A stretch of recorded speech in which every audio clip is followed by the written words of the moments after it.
সব তীর্থ বারবার গঙ্গাসাগর একবার কথাটা খুবই প্রচলিত, কিন্তু এখন গঙ্গাসাগর প্রায় সারা বছরের পর্যটন কেন্দ্র।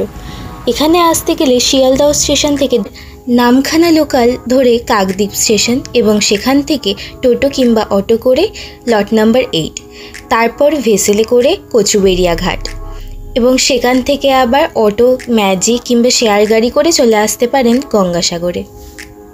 গঙ্গাসাগরের প্রধান আকর্ষণই হলো কপিল মুনির এই আশ্রম, আর এই হলো কপিল মুনির মূর্তি।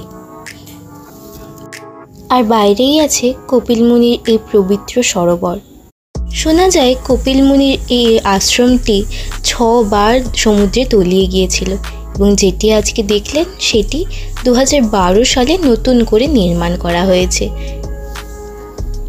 গঙ্গাসাগর জায়গাটি বিখ্যাত গঙ্গাসাগর মেলার কারণে।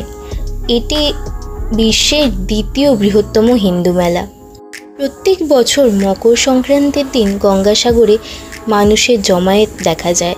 মন চাইলে আপনিও যেতে পারেন।